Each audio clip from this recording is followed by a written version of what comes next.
orang-orang yang dikabulkan doanya yang tersebut dalam Al-Quran khususnya dan sunnah-sunnah Rasulullah Sallallahu Alaihi Wasallam. Kita akan bagi pembahasan kita ke dalam 3 bagian. Pertama, kenapa kita mesti berdoa? Di poin pertama.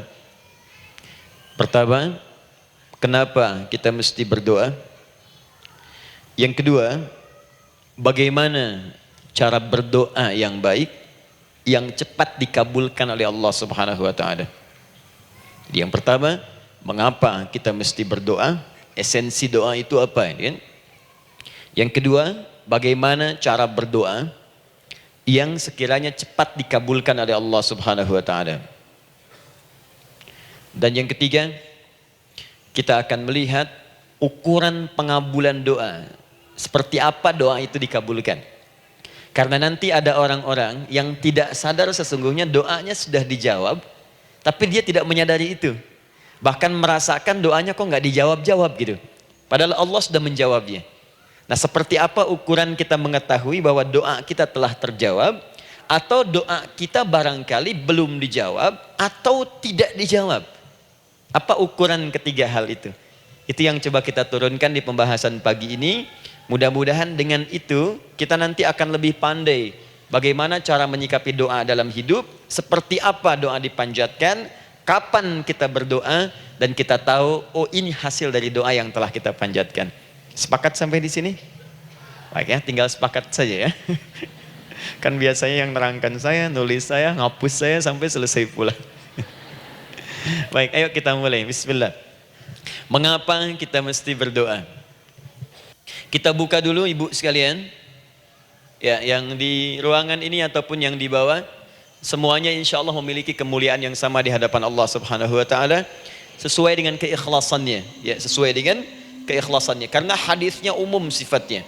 Man salaka tariqan yaltamisu fihi ilma, sahhalallahu lahu tariqan ilal jannah. Siapa yang menyiapkan dirinya menempuh perjalanan dan dia meniatkan ingin belajar pengetahuan agama walaupun sedikit, maka dia akan dapat balasan dari Allah. Minimal setiap langkahnya akan dicatat meringankan langkah dia ke surga nantinya.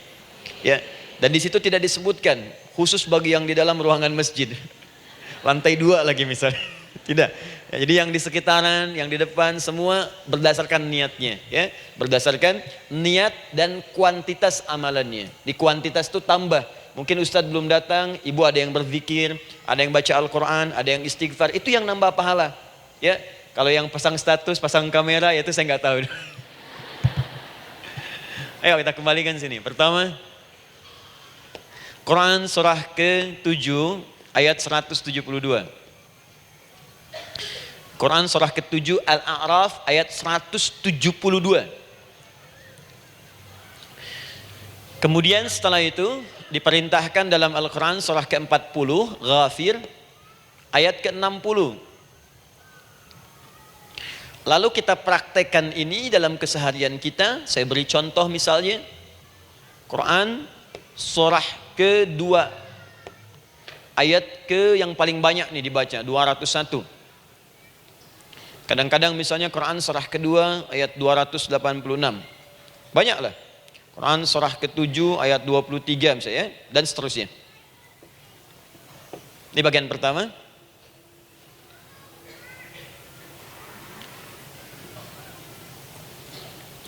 Bagian kedua, nanti kita akan belajar bagaimana cara berdoa yang baik yang dikabulkan. Kita ambil satu, Quran ke-2 ayat 186. Kemudian yang kedua, kita ambil contoh Quran surah ke-17 ayat 110. Kemudian yang ketiga, kita ambil contoh yang paling dahsyat di Al-Quran surah ke-3 ayat 38 sampai 39.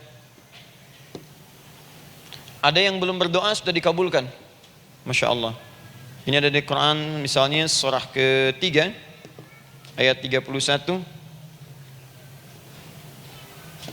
Nanti turunan amalannya misal di Quran surah 51 ayat 15 sampai dengan 18. Saya bulati yang 18-nya. Bagian ketiganya nanti kita uraikan di bagian akhirnya. Baik, kita bisa mulai insyaallah. Baik, kita bagian pertama, mari kita mulai. Saya ingin berkisah sejenak dengan menyampaikan Quran surah ke-7 Al-A'raf ayat 172. Allah berfirman, A'udzubillahi minasyaitonir rajim, wa idz akhadha rabbuka min bani adama min zuhurihim dzurriyyatahum wa ashhadahum ala anfusihim alastu bi rabbikum qalu bala syahidna. Ada ayatnya? Baik ya, di Quran surah ke-7 Al-A'raf ayat 172. Wa idz akhadha rabbuka min bani Adam. Kata Allah, dan ingatlah, pahamilah, pelajarilah, dalamilah. Teman-teman sekalian, ingat kalimat idz itu, idz dalam Al-Quran, termasuk dalam bahasa Arab, itu bukan sekedar mengingat. Idz itu bisa mengandung arti memahami dengan dalam. Menganalisis. Ya, memaknai itu idz. Jadi bukan sekedar mengingat. Bukankah ibu kalau mengingat sesuatu berusaha mendalaminya? Ya, kalau nggak percaya saya tanya begini. Coba ibu ingat kemarin jam 5 sore ada di mana? Bukankah sekarang sedang mendalami sesuatu? Sedang mencari memori jam 5 sore kemarin ada di mana? Setelah itu dihimpun jadi sesuatu lalu disampaikan dengan terstruktur, dengan rapi. Oh, kemarin saya ada di sini, di sini, di sini, mengerjakan ini. Itu idz dalam bahasa Arab. Jadi kalau di Al-Quran ada kalimat idz, itu berarti bukan sekedar kita diminta mengingat, tapi juga merenung, mendalami, memahami dengan dalam. Paham insyaallah? Baik, sekarang perhatikan. Nanti kalau ibu baca Al-Quran, maksud saya, ibu bisa menerjemahkan sendiri dan memahami dengan baik. Ya, misal kalimat idz pertama dalam Al-Quran misal ditemukan di Quran surah kedua ayat 30. Wa idz qala rabbuka lil malaikati inni ja'ilun fil ardi khalifah. Idz akan ditemukan. Nah, sekarang ayat tentang korelasinya dengan doa, kita buka Quran surah ke-7 tadi ayat 172. Wa idz akhadha rabbuk, dan pahami ya kata Allah, renungkan ya, maknai dengan dalam. Ketika Allah menyampaikan, membuat komitmen dengan semua anak cucu Adam tanpa kecuali. Semuanya. Ingat kalau ditemukan kalimat Bani Adam. Bani Adam disebutkan 7 kali dalam Al-Quran. Ya. Berapa kali? 7 kali. Kalimat Bani Adam. Bani Adam. Ini menunjuk pada semua keturunan anak cucu Adam sampai selesai kehidupan.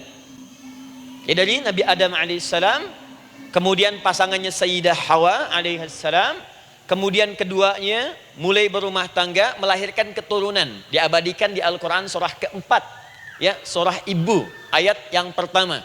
Ya ayyuhan nasu taqu rabbakumul ladzi khalaqakum min nafsin wahidah wa khalaqa minha zawjaha. Di situ kemudian ada Adam, zaujaha Hawa, ya. Wa batha minhuma rijalan katsiran wa nisaa. Dari situ turun keturunan laki-laki perempuan, laki-laki perempuan. Nanti menyebar, Bu, ya, menyebar. Ada yang ke Chicago, ada yang di Chicago, ada yang di Singaparna, ada yang di Singapura. Semua nyebar. Ya, di Sunda, dari Jawa sampai ke Sumatera, sampai Indonesia, sampai Nusantara, sampai Asia, Eropa, sedunia. Nanti penyebarannya disebutkan di Quran surah ke-49 ayat ke-13. Ya ayyuhan nasu inna khalaqnakum min dzakarin wa untha. Hai manusia, semua saya ciptakan ada 2 jenis. Kalau bukan laki-laki itu pasti perempuan. Jadi tidak ada yang ketiga. Ingat ya? Kalau bukan laki-laki siapa? Perempuan. Jadi tidak ada misalnya, maaf, laki-laki yang keperempuan-perempuanan yang gerakannya melambai, ya, kata-katanya terlampau lembut misal, dan tidak ada pula perempuan yang perkasa, ya, terlampau kuat misalnya, melampaui batas-batas standarnya. Jadi kalau bukan laki-laki pasti perempuan. 2 saja. Jadi kalau misalnya masih ada yang bingung, tentukan dirinya, ya, dan lihat fitrahnya. Lihat fitrahnya. Baik, kemudian waja'alnakum syu'uban wa qabaila. Kami tempatkan kalian mungkin beda-beda tempat. Syu'ub, beda tempat. Ya, ada yang misalnya RT, RW, kecamatan, beda kampung, beda negara, sampai seluruh dunia. Wa qabail, satu tempat itu sukunya bisa beda. Coba ibu lihat misalnya, ya, di daerah Sumatera saja ada berapa suku? Di Sunda paling banyak suku, gitu ya? Banyak sekali. Jadi bisa lain-lain, bisa beda-beda. Nah, lita'arafu, semua saling mengenal, silakan. Nah, ketika semua tadi ditempatkan di semua pelosok dunia, baik laki-laki, perempuan, dari anak keturunan Adam, itu semua anak keturunan Adamnya disebut dengan satu nama saja dalam Al-Quran, yaitu Bani Adam. Jadi kalau kita mau cari keturunan kita, sampai ke asal mula kita, dari kita sekarang, itu semua akan tersambung kepada Adam alaihissalam. Puncaknya akan ke sini. Ya. Dan tidak akan nyasar kemana-mana, Bu. Ya. Ada sebagian manusia, nasabnya tidak ingin Adam, inginnya bergeser, sehingga mengatakan manusia berasal dari monyet katanya. Ya. Ada yang berkata begitu. Ibu sampaikan saja kalau bapak dari monyet, silakan saja, jangan ngajak-ngajak saya, gitu ya. Nah, jadi semua manusia itu pasti akan kembali ke sini, ya, ke Adam alaihissalam. Karena itu saya pernah sampaikan termasuk di sini di hadapan ibu semua, masih ingat mukjizat pertama Rasulullah sallallahu alaihi wasallam saat lahir ke muka bumi. Ingat, Nabi itu sebelum dilantik menjadi Rasul dalam usia 40 tahun, turun surah Al-Alaq, itu diberikan oleh Allah keistimewaan tanda-tanda kenabian. Apa di antara tandanya? Allah perjelas nasab keturunannya sampai Nabi Adam, padahal lahirnya itu ayahnya sudah wafat. Di lahir beliau, ayahnya wafat, tapi nasabnya diperjelas sampai Nabi Adam. Sehingga jelas, orang tidak bisa menyoal. Ini orang nggak jelas nih, ya kan suka ada begitu, Bu, ya, tiba-tiba datang menerangkan sesuatu, siapa itu nggak jelas. Bahkan sekarang sering muncul statement, siapa sih ustadz itu ustadz nggak jelas. Ya. Nah, Nabi nggak bisa disoal karena semuanya jelas, nasabnya jelas, keturunannya jelas, kemuliaannya jelas, ilmunya jelas. Jadi kalau orang mau menyoal nggak punya peluang. Siapa kamu Muhammad? Saya jelas keturunannya. Muhammad SAW bin Abdullah, bin Abdul Muttalib, bin Hashim, bin Abdul Manaf, bin Qusay, bin Murrah, bin Kilab, bin Ka'ab, bin Ghalib, bin Fihir, bin Malik, bin Nadar, bin Kinana, bin Khuzaimah, bin Mudrika, bin Ilyas, bin Nizar, bin Mudar, bin Ma'ad, bin Adnan, bin Addi, bin Adri, bin Muqawwam, bin Nagur, bin Tarih, bin Ya'rub, bin Yasjub, bin Nabit, bin Ismail alaihissalam, bin Ibrahim alaihissalam, bin Azar atau bin Nakhur, bin Abir, bin Kinan, bin Arfakhshad, bin Sam, bin Nuh alaihissalam, bin Mikhlail, Matushala, bin Kinan, bin Anwas, bin Tith, bin Adam alaihissalam. Coba ulangi. Jelas. Jelas. Jadi orang nggak bisa nyoal, itu mukjizat, ya. Keistimewaan pertama sebelum Allah kemudian angkat menjadi nabi dan rasul di usia 40 tahun. Jadi kalau ibu ditanya, kamu jelas enggak? Jelas. Apa binnya? Bin Bani Adam. Itu bocoran dari Al-Quran. Ya, kalau ditanya keturunan siapa kamu? Adam. Tahu dari mana? Allah yang nyampaikan langsung. Apa kata Allah? Bani Adam. Jelas, ya? Baik. Jadi ini kembali kepada Adam alaihissalam. Nah, semua anak cucu Adam yang saya garis bawahi, sejak mulai terlahir itu sudah ada komitmen dari Allah dengan anak cucu Adam ini sebelum terlahir ke dunia. Sejak dalam kandungan. Jadi kalau ibu belajar hadis, misal dulu saya pernah amanahkan kalau ibu mau belajar dasar-dasar, cari kitabnya Imam An-Nawawi yang Al-Arba'in An-Nawawiyah, 42 hadis.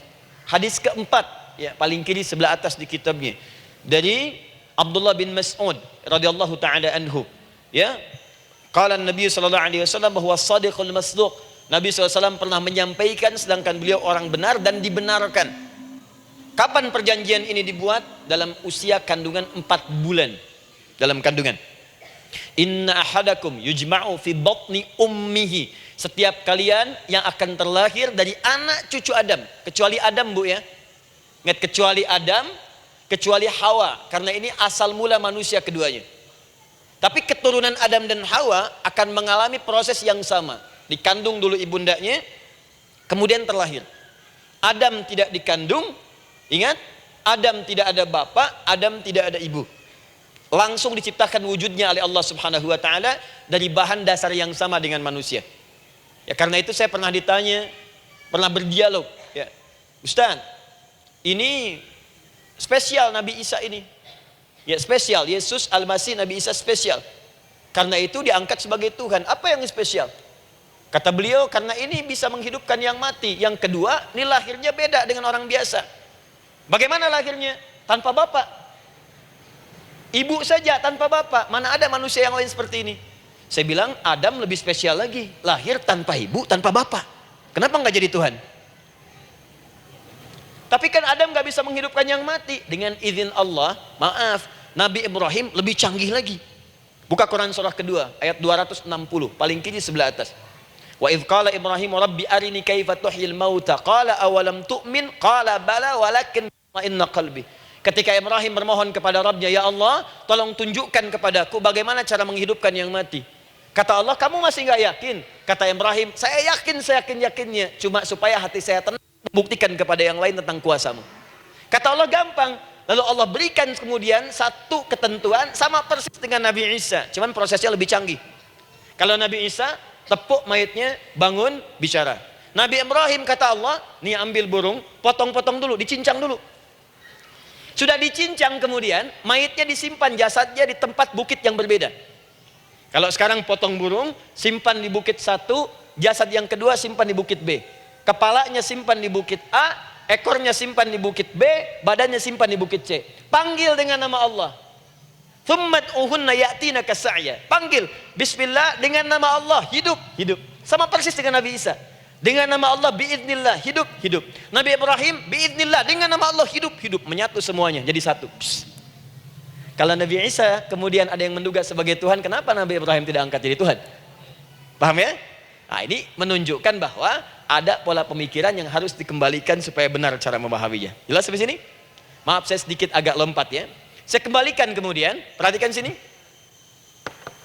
Inna ahadakum yujma'u fi batni ummihi. Karena itu semua anak cucu Adam, beda dengan Adam, akan proses lahirnya dikandung dulu di perut ibundanya. Fokus baik-baik. Arba'ina yauman nutfah, 40 hari pertama baru kemudian proses antara spermatozoa dengan ovum berproses. Thumma yakunu mithla dzalika, kemudian alaqah, 40 hari yang kedua jadi alaqah, zigot yang menempel di dinding rahim. Thumma yakunu mithla dzalika mudghah, 40 hari ketiga berbentuk mudghah, sudah mulai berbentuk daging sekeratan, ada bentuknya. Dan usianya sudah 4 bulan, 40 hari ketiga, 120 hari. 120 hari. Thumma yursalu ilaihil malak, kemudian diutuslah malaikat, fayanfukhu fihi ruh, maka ditiupkan roh ke dalamnya. Jadi ingat, kalau di antara sini, di antara kita ada ibu misalnya yang tengah hamil, tengah mengandung, ingat baik-baik, atau keluarganya, kerabatnya, usia 4 bulan itu roh sudah ditiupkan. Di kandungan sudah ada rohnya. Hati-hati ya. Berapa bulan? 4 bulan. Karena itu nanti ada ayat dalam Al-Quran, Quran surah ke-7 ayat 189. Di posisi ini harus banyak berdoa dan beramal soleh. Ingat ya, berdoa, beramal soleh, minimal minta kepada Allah. Da'awallaha rabbahuma la in ataitana shaliha lanakunanna minasyakirin. Minta banyak kepada Allah, ya Allah jadikan anak saya anak yang soleh, jadikan anak saya anak yang soleh. Dari usia itu 4 bulan sampai ke atas menjelang lahiran. Nanti diiringi oleh amal soleh kedua orang tuanya. Ini sudah penelitian dokter muslim, khususnya di Asia Tenggara. Saya diskusi dengan seorang dokter muslim, ternyata ada korelasi amal soleh yang dikerjakan kedua orang tua, ayah dan bunda, atau calon ayah dan bunda, kepada anak yang sedang dikandung, yang belum dilahirkan. Jadi kalau orang tuanya rajin baca Al-Quran, itu berpengaruh ke anak, Bu. Dan penelitian terkini, itu mempercepat anak itu menjadi seorang penghafal Quran ketika lahir. Ya, pernah satu kali dibacakan Al-Quran, posisi janin itu berubah. Seperti sujud gitu. Itu penelitian sudah di MRI waktu itu dilihat ya, kelihatan. Jadi ada korelasi antara kesolehan orang tua dengan kesolehan anak yang sedang dikandung. Hati-hati ya. Tapi yang penting diketahui adalah, dalam usia kandungan 4 bulan itu, disebutkanlah isyarat di Quran surah ke-7 ayat 172 terjadi perjanjian komitmen dengan Allah Subhanahu wa taala. Apa perjanjiannya? Wa idz akhadha rabbuka min bani adama min zuhurihim dzurriyyatahum wa asyhadahum ala anfusihim. Lihat perjanjiannya, saya fokus di kalimat ini, alastu bi rabbikum. Rabb. Apakah engkau akan berkomitmen saat ini bersaksi, karena kalimatnya bersaksi. Wa asyhadahum, dan mereka bersyahadat, bersaksi, komitmen. Di komitmennya menggunakan kata syahadat di sini.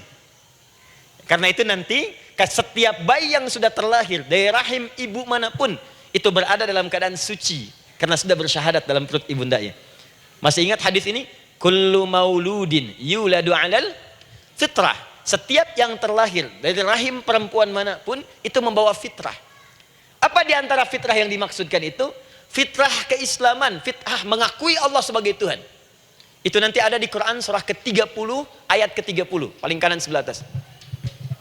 Quran surah 30 ayat 30.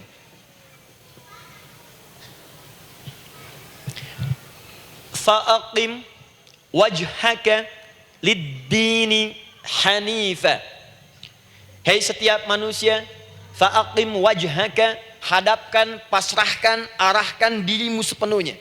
Lid-dini, pada ketentuan ad-din, hanifa, dengan lurus. Di setiap manusia itu punya fitrah untuk beragama. Punya kecenderungan untuk mencari Tuhan. Silakan ibu cek, manusia manapun yang pernah hidup, itu pasti akan mencari Tuhan. Silakan.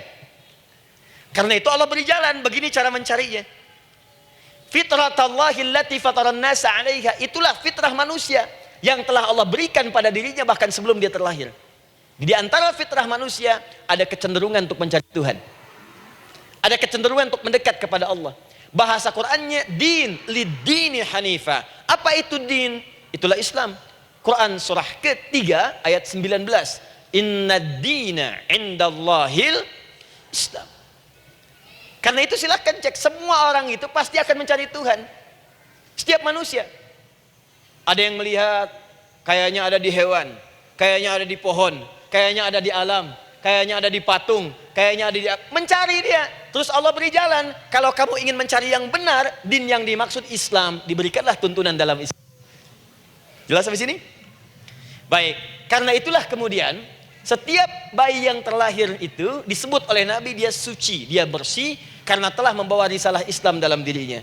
Hanya sayang nanti fa'abawahu yuhawidanihi au yunassaranihi au yumajjisanihi. Lingkungan nanti akan merubah dia keluar dari fitrahnya. Bisa dipengaruhi, tiba-tiba berubah misalnya keyakinan. Bisa karena kejadian tertentu dia jauh dari Allah Subhanahu wa taala. Dia muslim, cuman karena kondisi tertentu, pekerjaan menjauhkan dia dari Allah, lupa sholat. Telenovela menjauhkan dia dari Al-Quran. WhatsApp, Facebook, media sosial melupakan dia dari ibadah. Coba ibu, kalau online setiap hari berapa kali dengan media sosial? Ganti status. Online dengan Allah berapa kali dalam sehari? Coba hitung. Online dengan Allah yang paling maksimal kan sholat fardu 5 kali. Kalau 1 kali 5 menit kali 5 cuma 25 menit. 25 menit online dengan Allah. Berapa menit online dengan media sosial yang tidak nyata? Dan cita-cita masuk surga. Ayo sini. Nah, saya belum selesai. Jadi yang pertama, dalam perjanjian 4 bulan ini, pertama ada komitmen bersyahadat menuhankan Allah. Tapi yang kedua, ini yang dahsyat.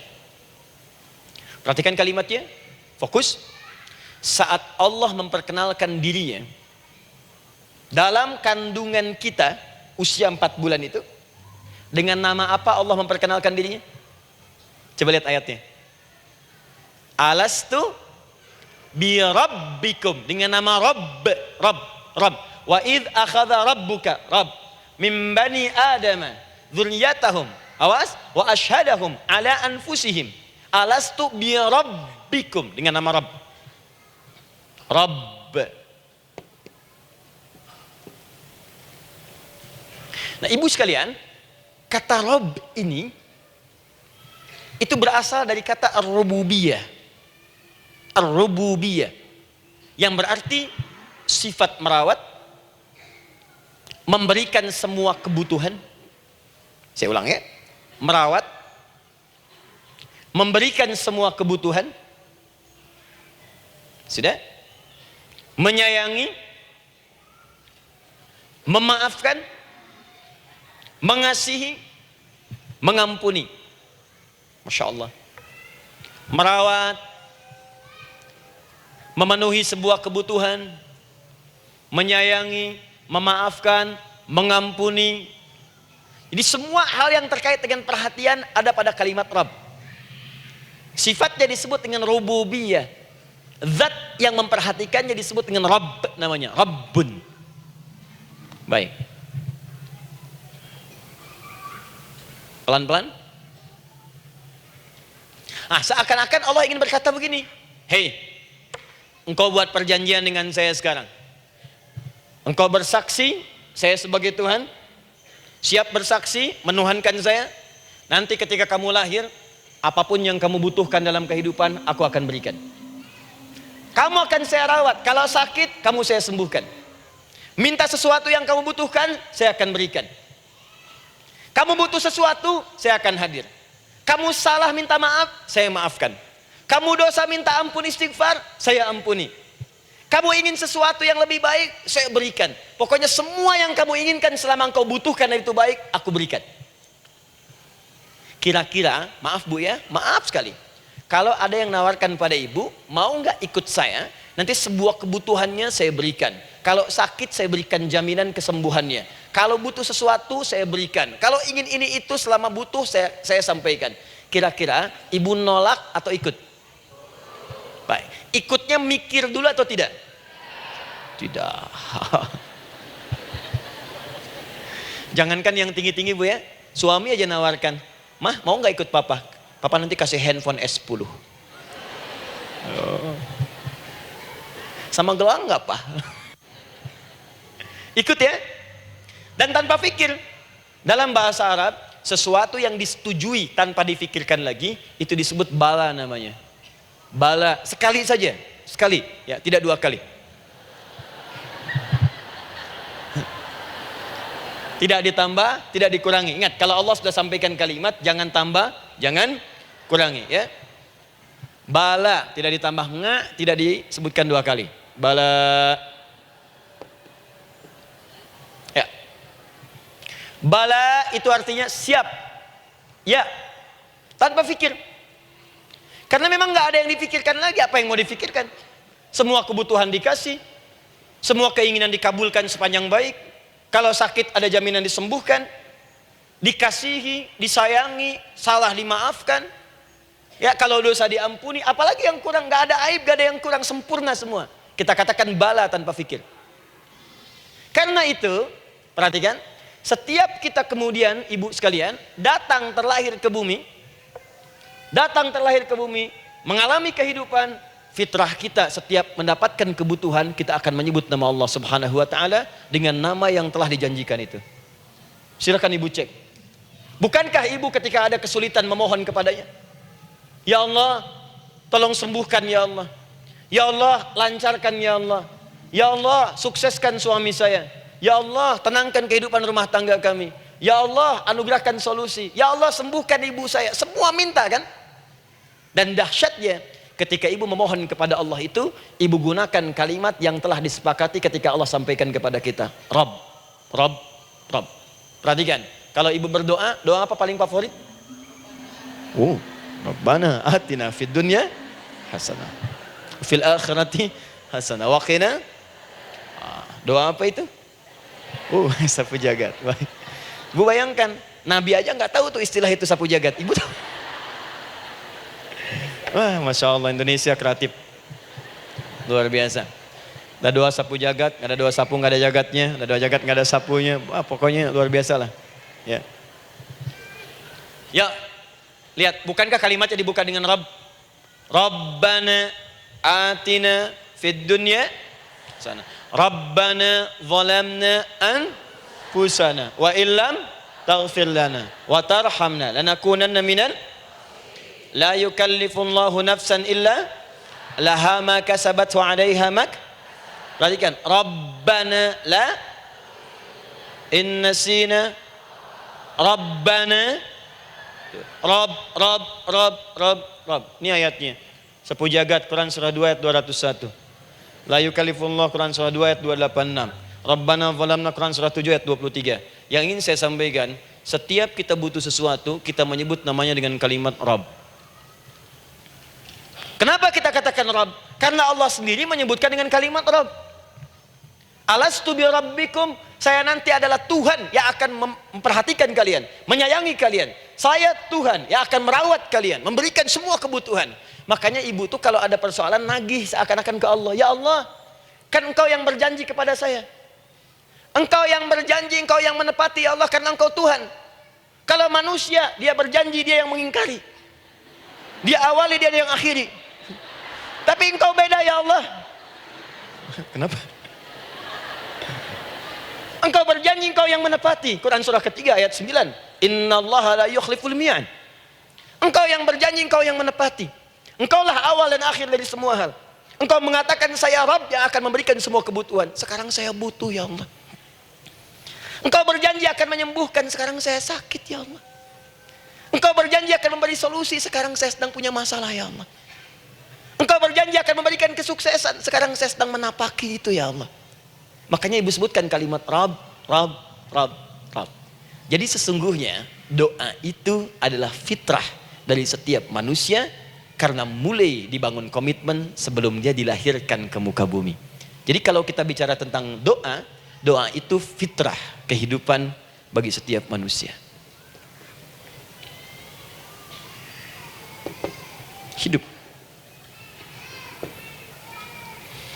Sekaligus penanda komitmen yang membedakan antara Khalik dengan makhluk, hamba dengan Allah, manusia dengan Tuhan. Kan Allah katakan saya Rabb ya, saya yang ngasih, saya yang Tuhan. Berarti kita yang makhluk kan, kita yang butuh kan. Allah yang memberi, kita yang butuh. Untuk membedakan mana yang butuh, mana yang ngasih, maka pembedanya adalah doa. Jadi kalau ada manusia yang nggak pernah doa selama hidup, itu tandanya ada yang salah dengan kehidupannya. Karena seakan-akan dia nggak butuh Tuhan. Sebab perbedaan manusia dengan Tuhan itu sebelum lahir, salah satunya ditunjukkan dengan sifat butuh kita kepada Allah. Makanya sekaya-kayanya orang itu pasti berdoa. Manusia paling kaya di muka bumi pun kalau besoknya mau ada pekerjaan atau proyek, dia berdoa dulu tuh. Ya Tuhan, tolong lancarkan proyek ini. Butuh. Pejabat setinggi-tingginya, kalau sudah mau mulai kemudian ada pemilihan, kalau mulai ada kebijakan, kalau mulai ada apapun berdoa juga. Itu tandanya butuh. Butuh. Di setiap manusia itu pasti butuh dengan Allah. Karena itu kalau ada manusia yang nggak pernah berdoa selama hidupnya, itu langsung mendapatkan kecaman dari Allah dan dijamin akan masuk neraka yang paling dalam. Karena seakan-akan dia sudah nggak butuh dengan Allah. Saya ulang ya, saya ulang. Doa itu fitrah hidup manusia yang sekaligus menunjukkan statusnya sebagai hamba. Jadi kalau ibu update status di media sosial, mulai sekarang tuliskan hamba. Hamba. Sudah. Mau sifatnya apapun tetap hamba. Ya, mau pejabat, mau orang kaya, mau cukup, mau macam-macam, mau ustadz, mau syekh, mau habib, tetap ujungnya hamba. Dan butuh penghambaan itu diwujudkan dalam bentuk doa. Muncullah Quran surah ke-40 ayat ke-60. Wa qala rabbukum, Rabb, selalu Rabb. Wa qala rabbukum ud'uni astajib lakum. Innal ladzina yastakbiruna an ibadati, awas, sayadkhuluna jahannama dakhirin. Allahu akbar. Dan Rabbmu berfirman, mengingatkan kembali kepada kalian semua, hei hamba-hambanya. Kalau ada kebutuhan, kalau ada masalah, kalau ada permintaan, kata Allah, ayo doa sama saya. Minta. Kan kita sudah bikin perjanjian. Makanya Allah katakan kalau punya masalah bu, berdoa, bukan mengeluh. Kalau punya persoalan bu, berdoa, bukan bikin status. Rasanya aku tidak sanggup. Ditulis di Facebook. Apain? Terus kalimat Allahnya pun jelas. Minta kepadaku, bukan mengeluhkannya. Kamu tidak seperti yang aku kira. Nungguin komen. Sambil masak, celing ada satu. Ece kunaon. Makin meluas masalah. Untuk abi mas sabar. Sudah. Paham ya? Jadi ini kaidah hidup yang pertama, sebetulnya sederhana, cuman jarang digunakan gitu. Sederhana, cuman jarang dipakai. Kata Allah kan, kamu doa itu, saya kasih ketenangan. Jadi Bu, gini, doa itu manfaatnya, walaupun solusi belum datang, tapi hati tenang. Tenang. Jadi kalau mau curhat-curhat sama Allah, sampaikan, minta, mohon, berikan. Minimal tenang. Saya kasih rahasia ya. Ini di antara kita saja nih. Lihat sini. Saya hapus dulu deh. Bismillah. Masya Allah. Mau ngapus sendiri, nulis sendiri, penghapus, lari sendiri.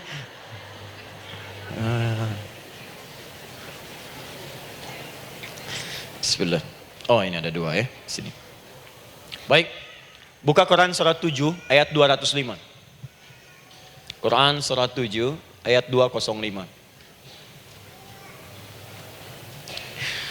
Doa itu disebut zikir di ayat itu. Jadi kalau ibu sedang berdoa, itu sedang berzikir.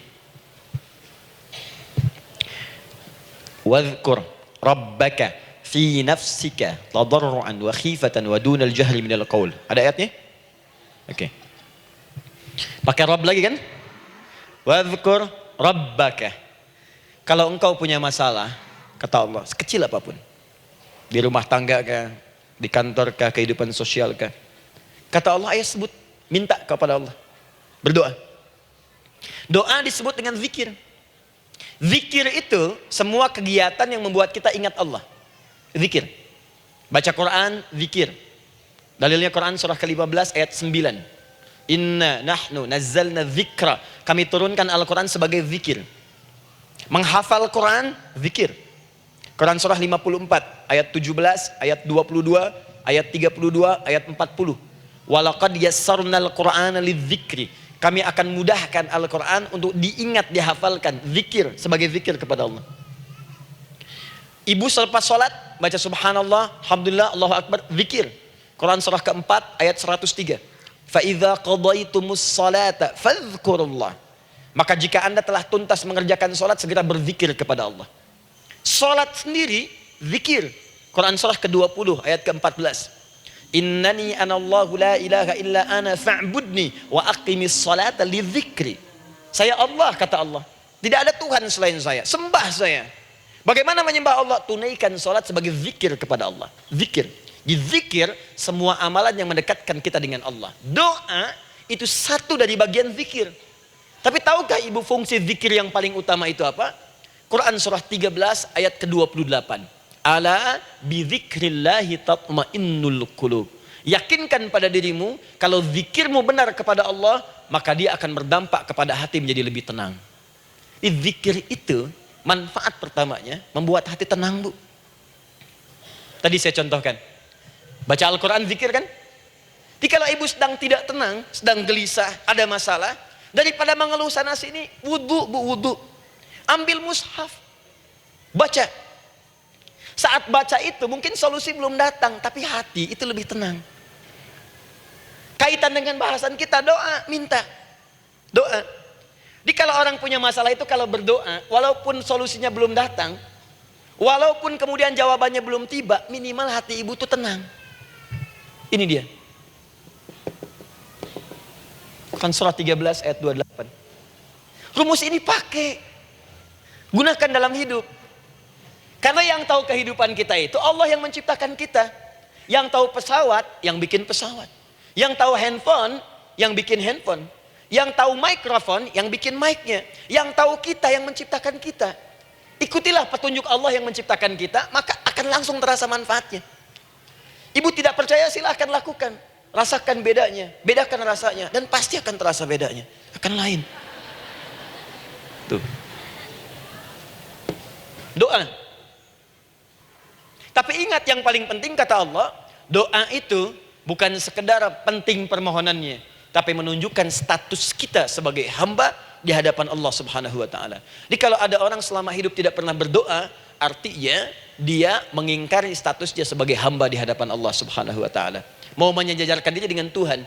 Kan yang tidak pernah meminta itu Tuhan. Allah yang memberikan. Kalau manusia beda, pasti minta. Artinya kalau ada manusia nggak pernah minta, seakan-akan bahasa halusnya, kamu ini ngaku jadi Tuhan. Saya tempatkan kau di neraka jahanam yang paling bawah. Jahanam itu bu, belum masuk saja, sudah terasa. Terasa. Buka ibu Quran surah misalnya ke-40 Ghafir tuh. Ya, ayat 45 sampai dengan 47-nya. Sebelumnya lagi, lihat Quran surah ke-8, ayat ke-50. Itu penghuni neraka bu, yang bukan jahanam saja, penghuni neraka itu kalau mau meninggal itu dipukulin dulu malaikat, depan belakangnya. Ayo, kamu keluar. Lama amat keluarnya rohnya katanya. Takut karena nggak punya bekal. Kan maaf ya, kaidah mengatakan orang nggak punya bekal itu takut pulang, apalagi orang merasa salah. Anak ibu berbuat kesalahan, mau pulang takut kan? Takut. Jadi kalau ada anak takut pulang, salah dia. Salah. Kemana anak nggak pulang-pulang, pasti ada yang salah karena nggak berani pulang. Jangankan salah, nggak punya bekal saja, malu pulang. Lihat ibu waktu Ramadan usai, mau mudik, Idul Fitri. Kan pada mudik kan? Kenapa mau mudik dan senang mudik? Karena punya bekal bu. Dikumpul-kumpulkan tuh selama 11 bulan. Untuk 1 bulan saja, itu pun paling berapa hari. Kumpulin. Terus telepon keluarga, insya Allah aku pulang hari ini. Wah senang semuanya. Padahal mudiknya cuma pakai motor bu, motornya bebek, bekalnya singa. Serius saya, motor bebek bekal singa, ada kardus belakangnya, tulisin, terus tambah pelepah pisang buat begini. Belakangnya ditulisin, aku pulang sayang. Jalan, mudik. Terus yang di rumah kan senang nerimanya. Kenapa? Karena ada yang pulang dan bawa bekal. Saya pernah tanya pada seseorang, kenapa anda nggak mudik? Nggak ada bekal Ustaz, nggak ada bekal, malu pulang. Kebayang nggak saat pulang menghadap Allah nggak punya bekal?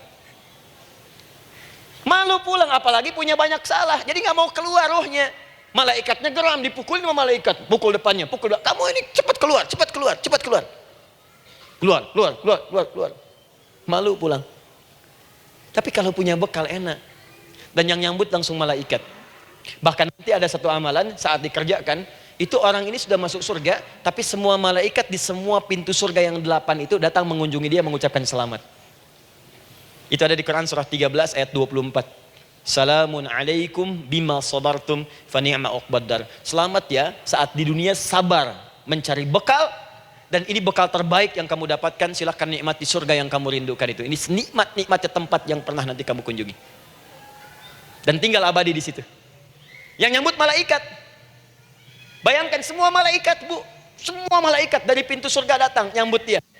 Wah masya Allah, malaikat Jibril, Israfil, malaikat maut. Maaf ya dicabut kemarin. Biasa, selamat. Dunia aja kalau ada yang nyambut senang kan? Rumah dicat, datang sambut depan rumah, semua hidangan ada. Oh masya Allah. Bahkan yang tidak ada jadi ada. Luarnya kongguan, dalamnya rangginang gitu kan. Wah, muncul semua.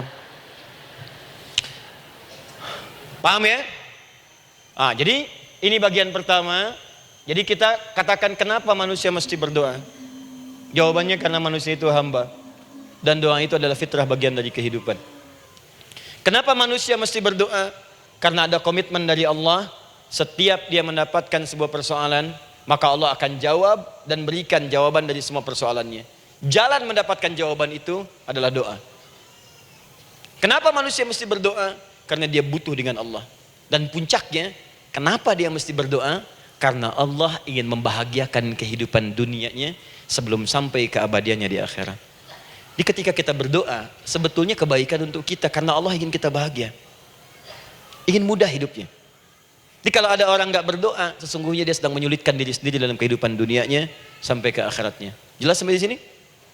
Masya Allah, alhamdulillah.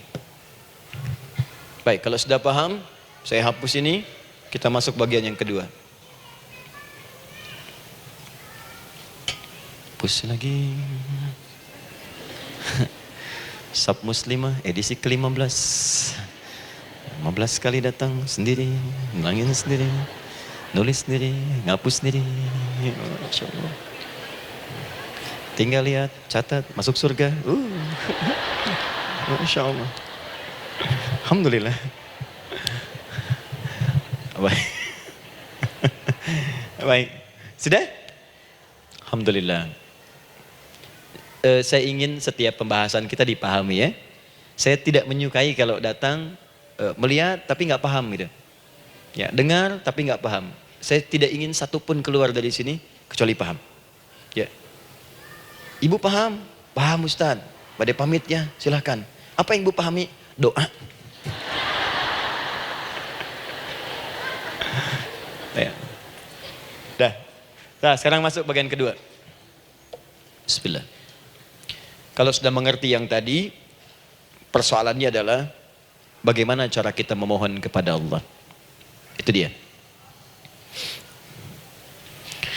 Bagaimana cara kita meminta? Kata Allah, kamu kalau punya masalah, minta. Ya Allah, caranya bagaimana?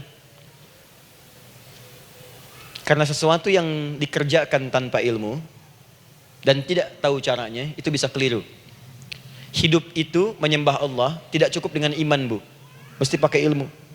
Iman saja sekalipun kuat tanpa ilmu, itu bisa salah. Kuat ingin mendekat kepada Allah. Ya Allah, aku ingin ibadah, kuat. Saya punya kawan dulu di pesantren. Tahun kedua, dia sudah berubah. Ya, tadinya orang tuanya melihat anaknya, Masya Allah, tiba-tiba ada perubahan, senang ibadah, Bu. Malam-malam dia bangun, ini kisah nyata, saya alami sendiri. Masya Allah, saya senang sekali. Kita saling doakan, dia bangun malam tahajud. Bangun jam 2, Anda bayangkan. Yang sebelumnya menjelang subuh atau apa, ini malam Jumat lagi, malam libur. Malam libur biasanya santri itu, kebanyakan ada yang keluar, ada yang main, ada yang macam-macam. Ini dia malam tahajud, jam 2 bangun. Saya bahagia sekali. Udah bangun, sholat, selesai. Cuman pas waktu mau subuh, kok saya lihat tidur.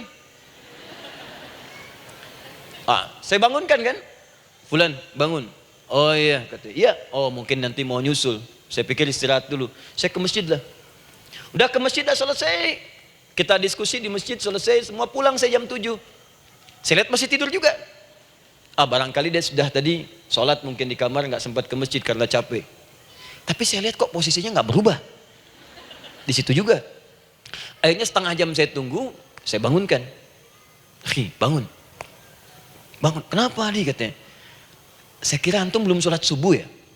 Adi gimana sih? Kan udah saya jama dengan tahajud tadi.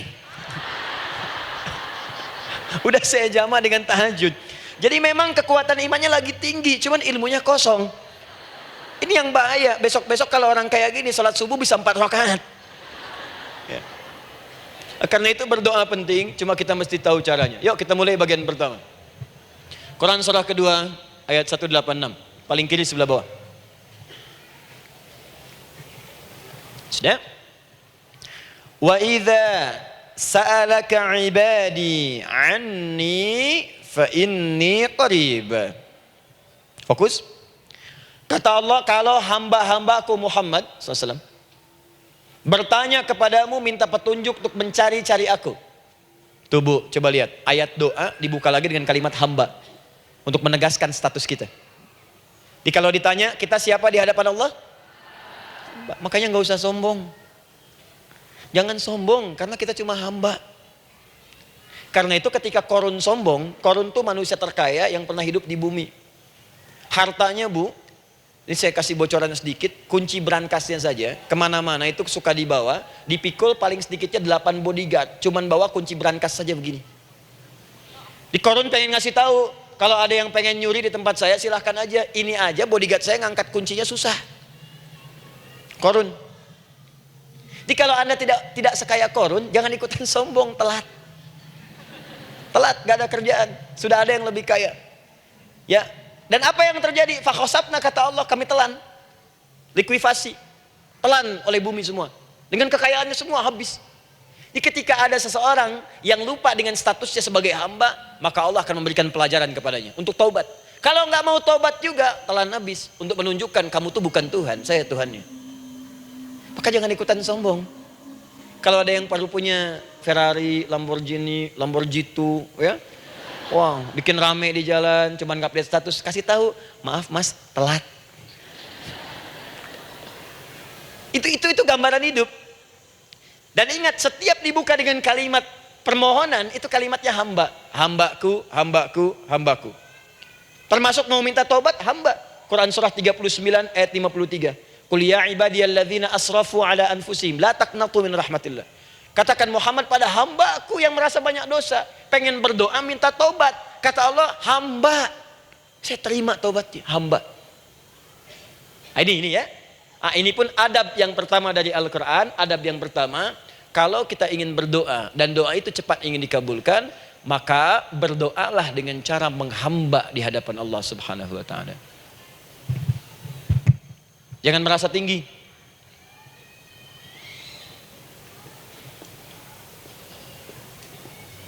Saya turunkan caranya.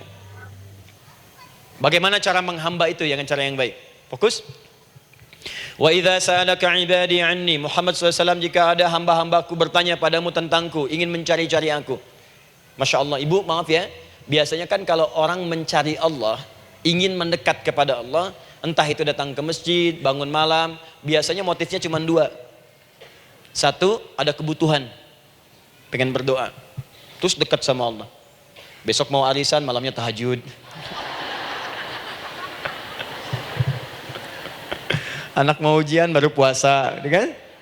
Suami ada proyek, baru baca Quran, kan? Terus itu biasa itu. Biasa. Jadi fitrah, Bu. Tumben jeng tahajud, fitrah. Itu biasa itu. Ya. Yang kedua, taubat dari maksiat. Taubat. Seorang taubat ke masjid, bangun malam, doa, itu biasa. Jadi kalau ada seperti itu tandanya kita hamba normal manusia. Fa inni qarib, kata Allah, katakan Muhammad SAW, katakan kepadanya, janganlah mencari, aku dekat. Dekat, jangan mencari, aku dekat. Jadi Bu, ketika kita butuh Allah, langsung dijawab oleh Allah. Kamu mau apa? Aku dekat. Itu secara psikologi memberikan ketenangan yang paling dalam. Saya belum datang di sini sampai jam 8, ibu tanya panitia, ustadznya mana sih? Ukti, ustadznya mana? Jawaban pertama misalnya, ini belum jelas nih ustadznya. Gak ada kabar. Yang kedua mengatakan, tenang saja, ustadz sudah dekat. Maka yang kedua itu lebih menenangkan kepada kita.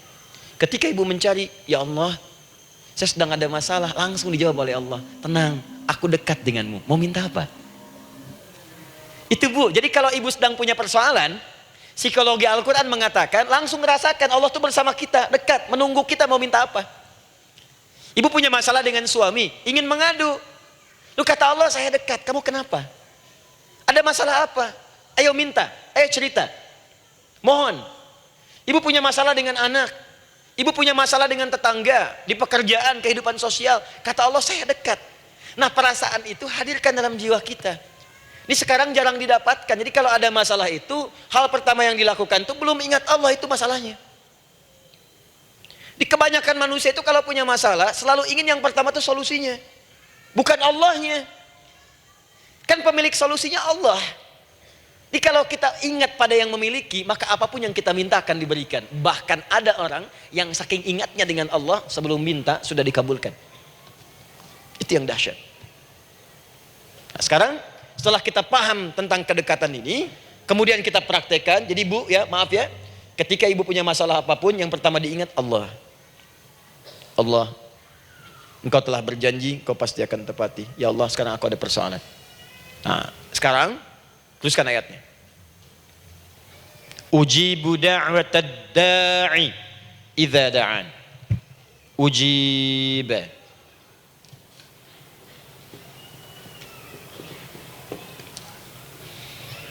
Ujibu da'watad da'i idza da'an. Aku pasti akan menjawab, mengabulkan setiap doa hambaku jika dia bermohon kepadaku. Saya ingin ajarkan sedikit di gramatikal bahasa Arab. Ujib itu disebut dengan fi'il mudhari namanya. Saya kasih rumus cepat Bu ya. Insya Allah kalau ibu fokus dengan rumus ini, ibu nanti bisa memahami Al-Quran dengan baik. Saya kasih satu kalimat, hafalkan baik-baik. Ini gampang kok. Anita. Ya, Anita. Sudah? Anita. Baik. Hamzah, nun, ya, ta. Satukan, Anita. Kalau di dalam kalimat, ibu baca Al-Quran, di depannya ada huruf hamzah ini. Atau nun, atau ya, atau ta. Maka itu rumus mudhari namanya. Gak usah dihafalkan mudharinya. Ya, gak usah dihafalkan sampai bikin misalnya satu ungkapan, Anita istrinya Pak Mudhari. Gak usah, gak ada kerjaan. Ya, gak usah dihafal. Saya hanya ingin tunjukkan pemahaman. Kalau ada bentuk seperti ini punya 3 makna. Kalau dalam bahasa Inggris itu disebut present, ya, continuous, dan future. Present, continuous, and future. Sekarang, terus, sampai kapanpun. Sekarang, terus berlangsung, continuous, and future. Sampai kapanpun di masa depan. Ini bentuknya disingkat dengan rumus ini, Anita. Di dalam konteks pengabulan doa, kata Allah, ketika saya akan kabulkan. Kalau kamu punya masalah, kamu berdoa, saya akan kabulkan. Nah, kalimat Allah saya akan kabulkan ini, bentuknya menggunakan mudhari. Ada hamzah di depannya, ujib. Artinya apa? Kalau ibu sekarang berdoa, saya akan kabulkan, kata Allah. Terus kamu berdoa, saya akan jawab. Nanti pun punya masalah di masa depan, kamu berdoa, saya jawab juga. Jadi artinya, tidak ada doa yang sia-sia. Semua doa, ingat, sepanjang kita butuhkan, pasti Allah berikan. Doa itu, sepanjang kita butuhkan, pasti akan dijawab.